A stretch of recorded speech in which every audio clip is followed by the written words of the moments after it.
అక్కలు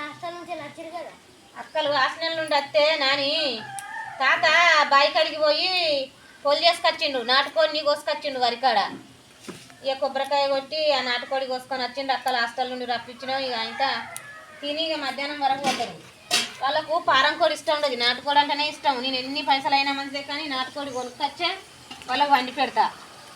ఎందుకంటే కట్టెల పొయ్యి మీద వండాలి, మళ్ళీ కట్టెల పొయ్యి మీద వండితే వాళ్ళకు బాగా ఇష్టం. ఈ గ్యాస్ మీద అందుకే టేస్ట్ ఉండదు. కట్టెల పొయ్యి మీద నాటుకోడి కూర ఎంత రుచి ఉండు నోటికి కూడా, ఎంత రుచి ఉండు నోటికి కూడా. పారం కోడి సూలకు కూడా పెరుగుతే మరి బాడీకి కూడా మంచిగా ఉండాలి. నాటుకోడికైతే సూపర్ ఉంటుంది.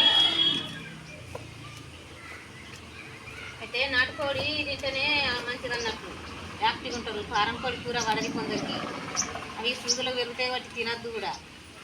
అక్కలు ఎక్కువ ఇదే తింటారు, అది నా పారం కోడి తినరు, మటన్ తినరు. ఈ నాటుకోడి పోతేనే తింటారు వాళ్ళు. ఇదంటేనే ఇష్టం. ఎందుకంటే వాళ్ళు హాస్టల్ నుండి ఇక ఎక్కువ రారు కదా, ఎప్పుడన్నా ఒకసారి వస్తారు కదా.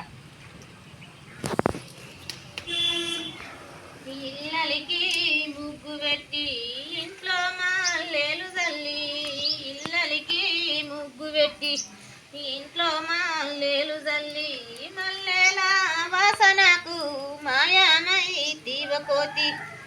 పీరీలా పండుగ నాడు పట్టంచు సీరదెత్తే, సీరన్న దినగపాయే మాయమై తీవకోతి. హాయ్ ఫ్రెండ్స్, అందరికి నమస్కారం. ప్రతి ఒక్కరు నాటుకోడిని తినండి, రుచి చూడండి. మా ఛానల్ సబ్స్క్రైబ్ చేసుకోండి, మా వీడియో చూసిన వాళ్ళు.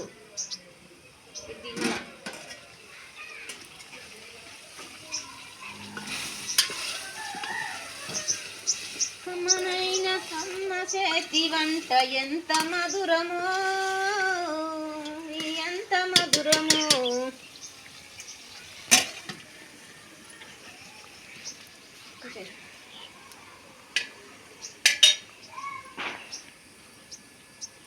తేపో కొన్ని వాటర్ తేపో నాని